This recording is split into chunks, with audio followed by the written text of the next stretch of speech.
I keep thinking about the next 2 weeks in Port Charles, and honestly, my brain goes in circles a bit because the situation with Molly and Cody is not simple at all. It looks simple on the outside, maybe two adults talking about their future, but the truth is heavier. Molly saying out loud that she cannot have children, that kind of moment changes the entire direction of a relationship. And I imagine the scene in a slightly awkward way. Molly trying to stay composed, but you can feel something shaking under the surface. She probably rehearsed the words in her head 100 times already.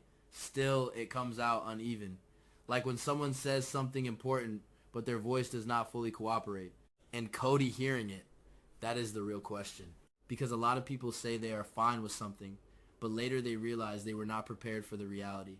I think Cody pauses for a moment, not because he is angry or disappointed exactly, more because he understands the meaning. If he stays with Molly, then he is choosing a future without biological children with her. That is not a small detail. That is a lifetime decision.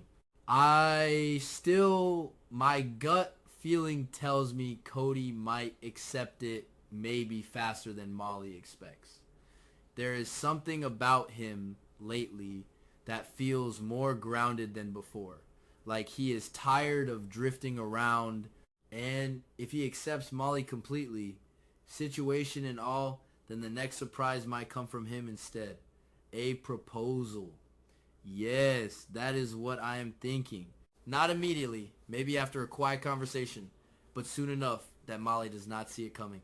Imagine Molly standing there stunned because she expected sympathy maybe, or hesitation, but not a ring, not a real step forward.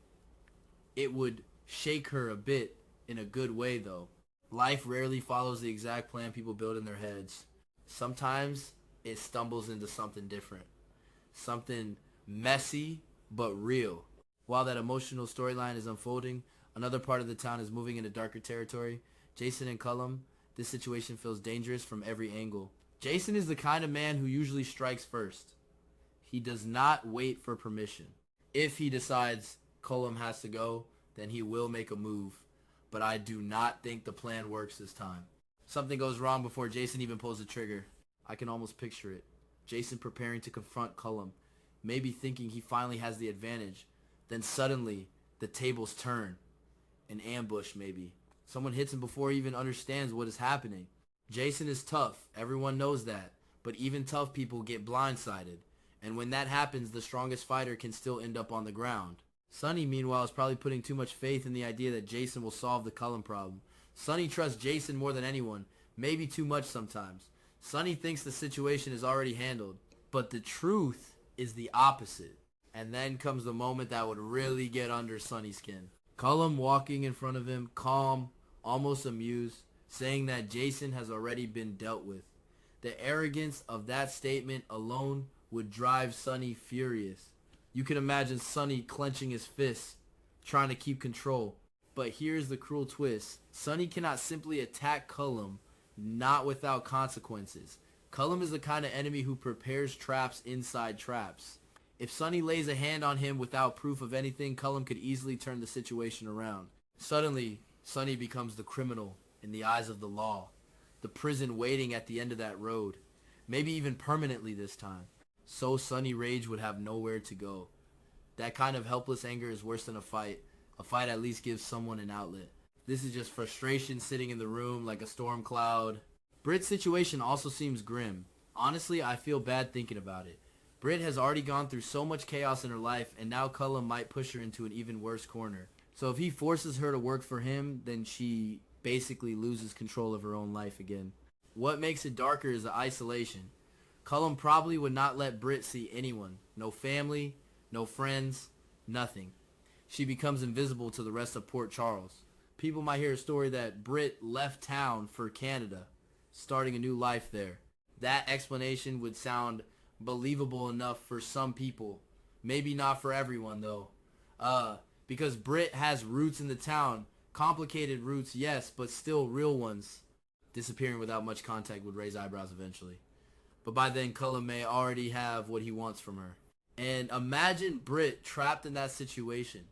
Forced cooperation. watching the world move on while she cannot reach anyone. There is something very suffocating about that idea. On the other side of town, we have Rick and Liz trying to build something like a fresh start.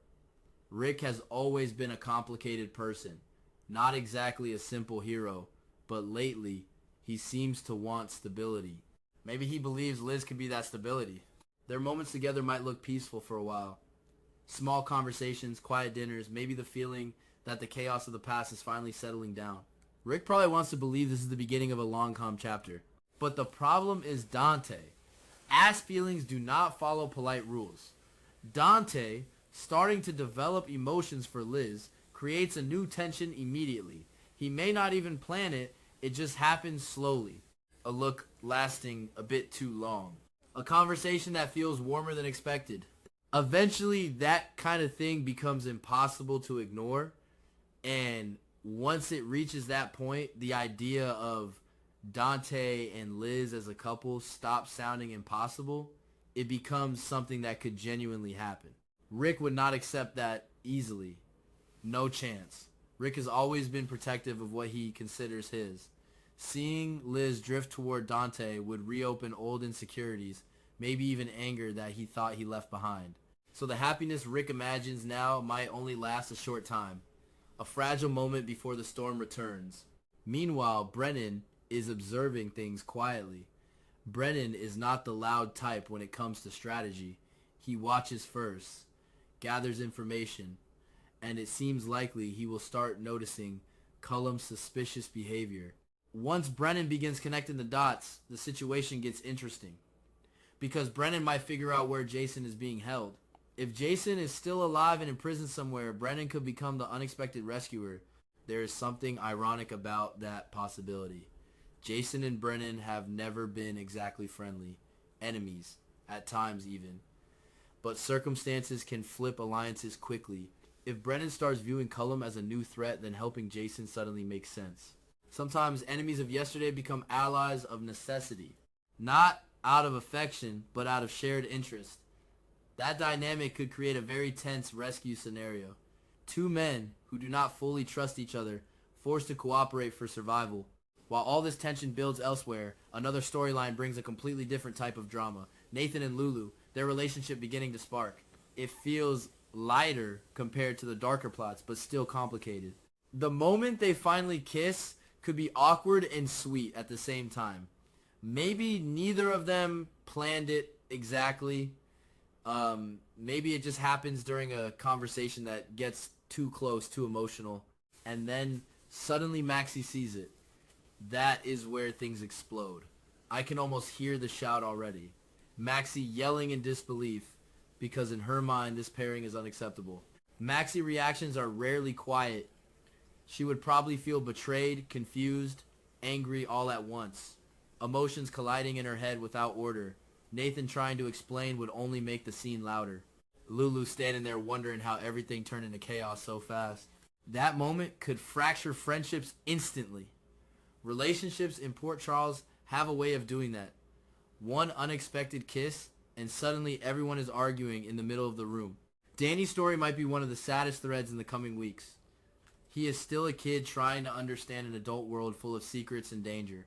When Danny hears that Jason has left town, he will probably feel disappointed but also used to it in a strange way. Jason's life has always been unpredictable, but the real heartbreak might come when Danny cannot reach Jason anymore. Calls going unanswered, messages not returned, a phone that never connects. Because the truth is darker. Jason's phone might have been taken or destroyed during the attack. Danny would not know that, though. From his perspective, it just feels like his father vanished. That kind of silence can hurt more than bad news sometimes. Kids imagine all kinds of explanations when they do not get answers. Danny's sadness could deepen day by day while the adults around him struggle to tell him anything comforting. Michael also enters a tense confrontation period. Before he even deals with Chase, he might face someone else first. Maybe a warning conversation. Maybe an accusation. Michael's life lately seems like a series of conflicts waiting to erupt. Then comes the inevitable clash with Chase.